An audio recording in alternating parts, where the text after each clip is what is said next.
Compartment का paper hard क्यों आता है ये पूछा था आपने, हार्ड आता है ना संचित? Yes sir.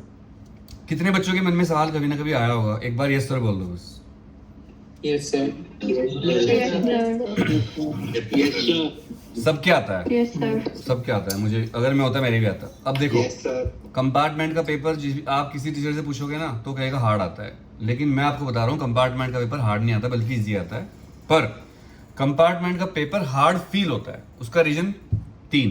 पहला रीजन, कंपार्टमेंट के पेपर में जिस स्कूल में आपका सेंटर लगेगा, जब आप वहां जाओगे तो आपको एक बहुत ही तगड़ा पेन होगा, एक इमोशनल पेन में डूब जाओगे आप, क्योंकि जो आप मेन पेपर में जाते थे अपने दोस्तों के साथ, अब वो दोस्त आपके साथ नहीं होंगे वहां पर। Yes sir. याद करो जब आप एग्जाम देने जाते थे कैसे मस्ती करते हुए जाते थे आप, ठीक है? कोई रिकॉर्डिंग नहीं हो रही किसी की भी, चिंता मत करो, कोई कैमरा इधर है, मतलब आप नहीं आ रहे हो इसमें, कोई मैं आ रहा हूँ बस। नंबर 2, जब आप उस सेंटर पे जाओगे, सेंटर के बाहर खड़े होगे तो आपको याद आएगी जब आप मेन एग्जाम में जाते थे और मस्ती करते थे, आइसक्रीम खाते थे और एक दूसरे के पीछे भागते थे, किसी को मारते थे, कुछ करते थे, थोड़ी समझ रहे हो ना, सब याद आएगा आपको। और आपके जो दोस्त आपके साथ होते थे वो अब ऐसे भी होंगे उनमें से जो आपके फोन नहीं उठा रहे होंगे या बात ही नहीं कर रहे होंगे आपसे, एडमिशन ले लिया होगा उन्होंने या अपनी लाइफ को आगे शुरू कर रहे होंगे, आप पीछे रह गए। आप पीछे नहीं हो बट आपको फील होगा कि आप पीछे रह गए, बेसिकली आप पीछे नहीं रह गए। जैसे मैं आपको एग्जांपल देता हूँ, एक शहर है जहाँ पर जाना मुझे बहुत अच्छा लगता था पहले, हमारे पास एक शहर है जहाँ पर जाना मुझे बहुत अच्छा लगता था, मैं वहाँ से निकलता था, मुझे बहुत अच्छा लगता था बाइक से, गाड़ी से। उस शहर में मैंने 2 साल जॉब भी करी और वहाँ रहा भी मैं, मुझे बहुत अच्छा लगता था वो शहर। लेकिन अब उस शहर में मतलब अगर मैं उसके बाहर से भी निकलता हूँ मुझे डर लगता है, क्योंकि एक बंदा जो शहर का था और जो मेरा दोस्त था बहुत पक्का, जिस पे बहुत ट्रस्ट करता था, उसने मुझे धोखा दिया। और जिस पे आप बहुत ट्रस्ट करते हो उससे आपका भी टूट जाता है। तो उस शहर के पास से निकलने में डर लगता है मुझे, अगर मैं उसका नाम भी पढ़ लूँ, शहर का बोर्ड पे लिखा मुझे डर लगने लगता है। जबकि मैं अपने आप को बहुत स्ट्रांग मानता हूँ, मतलब मैंने अपनी आंखों से पोस्टमार्टम होते हुए भी देखा है अपने एक कजन का, इतना कट्टर मानता था मैं अपने आप को। लेकिन अब नहीं, उस शहर के पास से निकलना या उस जगह पे जाना मुझे डर लगता है। तो जब आप एग्जाम देने जाओगे अब आपको चीज़ें डराएंगी, इसलिए सीबीएसई सेंटर बदल देती है। पता है आपको, जो सेंटर आपका था वो नहीं रहेगा, नया सेंटर रहेगा, क्योंकि सीबीएसई को बात पता है। और जब मैं कहता हूँ सीबीएसई चाइल्ड फ्रेंडली बोर्ड है तो है, बट इस बार सीबीएसई थोड़ी मेल फंक्शन कर गई, सीबीएसई में से लोग घुस गए कुछ जो गड़बड़ हैं। अदरवाइज सीबीएसई बोर्ड बुरा नहीं है बच्चों। Okay sir. आपको यकीन आएगा अगर कोई और बोर्ड होता सीबीएसई के अलावा, आईसीएसई, यूपी बोर्ड, तो भाई वो कुछ भी ना मानते तुम्हारी सुन, वो कहते हैं हाँ रिजल्ट आ गया बाहर में जाओ, यही रिजल्ट आपका। कोई बोर्ड नहीं इतनी सुनता बच्चों की, जो छोटी छोटी बात पे ट्वीट करता है सीबीएसई। हाँ गड़बड़ हुई है कॉपी चेकिंग में, मानता हूँ मैं, क्योंकि जो टीचर कॉपी चेक कर रहे थे वो क्वालिफाइड नहीं थे। बहुत सारे टीचरों ने तो पहली बार माउस पकड़ा था हाथ में, उनको माउस पकड़ना नहीं आता था, मैंने देखा है। यस। सोचो आर्ट्स की टीचर हैं, फीमेल हैं या मेल हैं, बुजुर्ग हैं, 50 साल के हो गए हैं, उनको कभी कंप्यूटर का नॉलेज ही नहीं है, वो अपने फोन को नहीं स्टार्ट कर पाते सही तरीके से, वो कंप्यूटर क्या चलाएंगे। नंबर 2 रीजन बताऊं, सुन लोगे? जब आप कंपार्टमेंट देने जाओगे तो वहां पर बच्चे कम होंगे, क्योंकि कंपार्टमेंट बहुत बच्चों को तो आया नहीं है, मतलब आया तो बहुत का है, पर जितने मेन एग्जाम में बच्चे थे 40 लाख, उतने थोड़ा ही है। हाँ यस सर। बात समझ रहे हो भाई? 100% में से 86% पास हो गए, 14% रह गए, 14% में से कुछ रिवॉल्यूशन में पास हो जाएंगे, तो 10% बच्चे एग्जाम दे रहे हैं बस। और कुछ बच्चे ऐसे भी होंगे जो कंपार्टमेंट का फॉर्म भरेंगे लेकिन एग्जाम नहीं देंगे, छोड़ देंगे वो एग्जाम।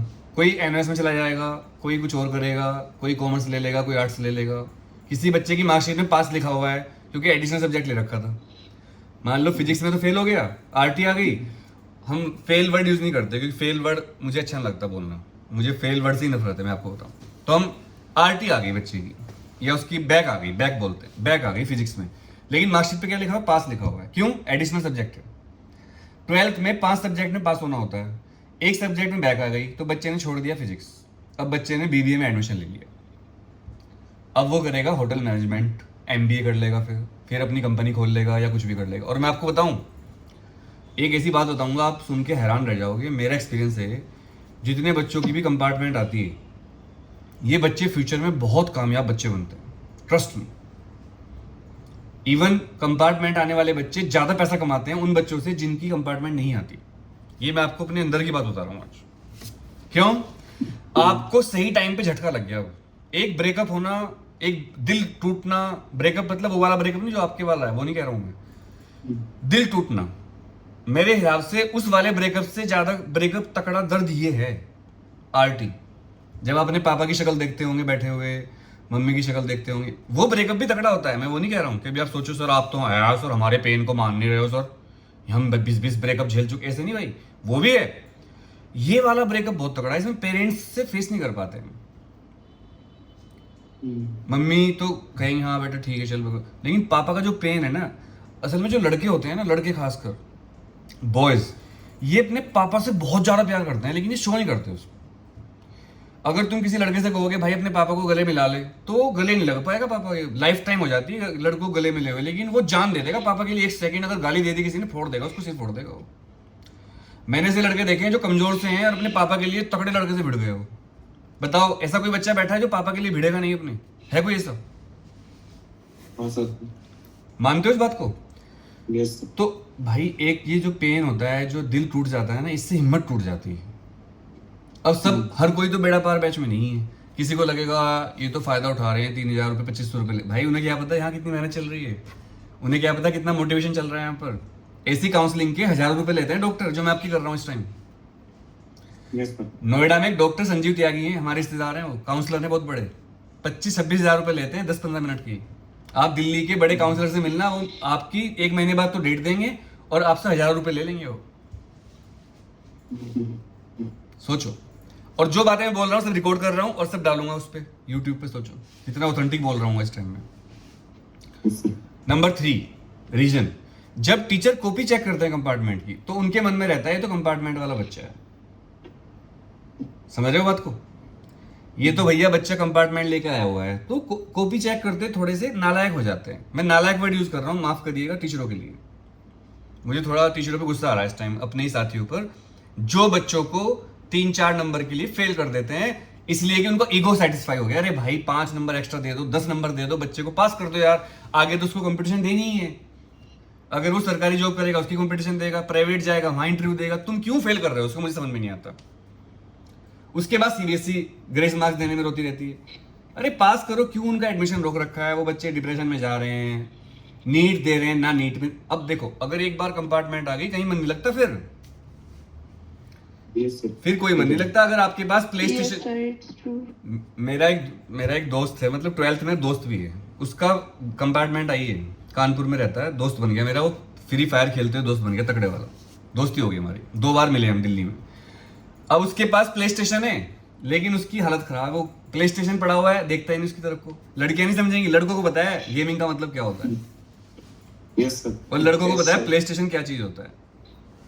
अब मैं उसका नाम तो नहीं बोल सकता, मैं उससे कहता हूँ भाई खेलने आ जा, नहीं यार, यार कहता है मुझे, 12th में यार बोलता है ना, यार अभी नहीं भाई अभी।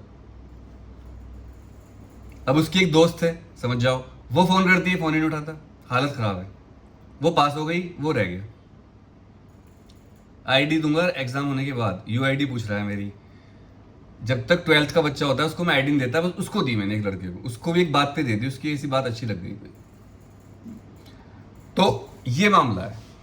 तो भाई जो कॉपी चेक करते हैं ना, वो थोड़ी स्ट्रिक्ट कॉपी चेकिंग करने लगते हैं, नंबर कम देते हैं। इसीलिए मैं इतने ट्वीट करता हूँ, आपको लगता होगा मेरी आईडी भी बैन हो रही है, मेरा व्हाट्सएप बैन हो रहा है, मैं दिन रात ट्वीट करता हूँ, रिस्क भी है, सरकार की नज़रों में भी आते हैं, सरकार सोचेगी हमारे खिलाफ लिख रहा है बार बार, ताकि प्रेशर बने और आपको ग्रेस मार्क्स मिले। भाइयों बहनों, पहले हमने पेपर भी कैंसिल करवाए हैं सीबीएसई के 2020 में, आपको पता नहीं है अभी, आप छोटे बच्चे थे उस टाइम। अरे तुम छोटे बच्चे होंगे उस टाइम, तुम पिज्जा खा रहे होंगे, चॉकलेट खा रहे होंगे, 6ठी-7वीं में होंगे तुम उस टाइम, तुम्हें क्या पता। पूछ लेना अपने सीनियर बच्चों से, जो सीनियर तुम्हारे दोस्त वोस्त होंगे, भैया दीदी, कि 2020-21 में क्या हुआ था। अनुराग सर कौन, तुम्हें पता होगा। मुझे बच्चे मिलते हैं बहुत सारे बाहर जाते, अरे सर अनुराग सर आपने सर उस साल पता क्या हुआ, पेपर कैंसिल हो गए और सीबीएसई ने सबको 90%, 95%, 9, मतलब जो बच्चे कंपार्टमेंट लाने वाले थे उनके 95 आ गए। तभी तो मैंने एक वीडियो बनाई थी, most unlucky batch of CBSE 2026, सबसे अनलक्की बैच तुम्हारा है भाई, और सबसे लक्की बैच कोरोना बैच। अभी भी तो दे सकते थे ग्रेस मार्क्स सभी को। बेटा मैंने क्या बोला, मेरा साथ ही नहीं दिया किसी ने, ग्रेस मार्क्स दिए हैं सीबीएसई ने। जब मैं ट्वीट करता था, कोई भी टीचर ट्वीट नहीं कर रहा था, सब वीडियो बना रहे थे बस। आप कमाल की बात देखो, वीडियो तो बना रहे हैं पर ट्वीट नहीं कर रहे हैं। हाँ मैं ट्वीट नहीं कर रहा था कोई भी। सोचो क्यों, डर लगता है सबको, वीडियो बनाने से पैसे मिलते हैं। सर अब तो भरोसा उठ गया है सीबीएसई से, सर क्या करें। नहीं नहीं, भरोसा मत उठाओ, अब समझ में आ गया। कंपार्टमेंट के बारे में सारी कहानी बता दी मैंने आपको, इतनी बड़ी कहानी नहीं बता सकता कोई आपको। Yes sir. लेकिन एक बात ध्यान रखना, Yes, sir. तुम कामयाब बहुत बनोगे, बहुत पैसे कमाओगे तुम लाइफ में, बहुत बड़े आदमी बनोगे। अब तुम्हें सही टाइम पे भगवान ने झटका दे दिया है, लेकिन कामयाब तभी होंगे जब आप इसको पॉजिटिव लोगे। हाँ, एक बच्चा कुछ पूछना चाहता है शायद, बताओ क्या? कार्तिक या कौन, कुणाल शायद कुछ कहना चाहते हो? कोई बच्चा, कोई सवाल है किसी का कंपार्टमेंट के बारे में? जल्दी बताओ। सर मैं कहता ग्रेस मैंने क्या होता है कंपार्टमेंट है तो वैसे लीनेंट होना चाहिए, स्ट्रिक्ट तो ना रखें। उल्टा होता है हमारे देश में, उल्टा होता है। जैसे अमीर आदमी को ज्यादा पैसे मिलते हैं, आपको पता है, जो भरा होता है उसको जल्दी भरता है यूनिवर्स भी। कभी भी आप देखना, भरे हुए को भरते हैं। आप किसी दुकान पे जाओगे आइसक्रीम खाने, जहां भीड़ हो गया वहीं जाओगे, और जहां खाली होगा वहां नहीं जाओगे, आपसे भी उसकी आइसक्रीम अच्छी है। जिस कोचिंग में ज्यादा बच्चे होते हैं, बच्चे वहीं जाते हैं, सीट नहीं मिलती फिर वहीं जाते हैं। सब भरे हुए को भरते हैं भाई। हाँ डाउट है। पूर्वी, हाँ पूछो पूर्वी, पहले पूर्वी का नंबर है, पूरी पूछो। सर ये कंपार्टमेंट के एग्जाम 20 जुलाई के बाद एक्सटेंड हो सकते हैं क्या? हो सकते हैं, कंपार्टमेंट का एग्जाम पोस्टपोन हो सकता है, चांस है, हाई चांस। मोहम्मद शाद, क्या पूछना चाहते हैं आप? सर यही पूछना था कि सर ये कंपार्टमेंट एग्जाम डिले हो कि नहीं होगा सर? हो सकता है, हाई चांसेस है, हाई चांसेस हो सकता है। और सर ये सर्कुलर इनका कब तक जारी हो जाएगा सर? ये बहुत जल्द, फॉर्म भरने- संडे सैटरडे आ जाएगा अभी। यथार्थ गौतम, क्या पूछना है आपको? जल्दी बोलो। सर ये पूछ रहा था कि अगर मतलब आप कहते हो कंपार्टमेंट पेपर टफ लगता है, लेकिन उसकी तैयारी की भी तो हमें 2 महीने मिलते हैं। हाँ मिलते हैं, लेकिन भाई तैयारी देखो, जब मूड ही खराब हो गया बच्चे का, जब वो दुख में डूब चुका है, जब उसका कॉन्फिडेंस खत्म हो गया, फिर वो 2 महीने भी कम पड़ेंगे भाई। बात समझो आप। सोचो, प्री बोर्ड में फेल होने से कुछ नहीं होता, दिमाग पे असर नहीं होता, लेकिन इस वाले एग्जाम में फेल होने से बहुत असर पड़ता है बच्चे के ऊपर, जिसको ना पेरेंट्स समझते, ना रिश्तेदार समझते। मैं समझता हूँ और आप समझते हो, जिसका दर्द होता है उसी को समझ में आता है। Yes sir. पेरेंट्स को लगता है तो इसे ही रो रहा है, लेकिन उनको क्या पता कि कितनी प्रॉब्लम चल रही है। तो प्ले स्टेशन खेलने को नहीं बचा, इससे दर्द हो रहा है। हाँ चलो ठीक है, इस वीडियो को मैं यही कैंसिल करता हूँ। Thank you very much.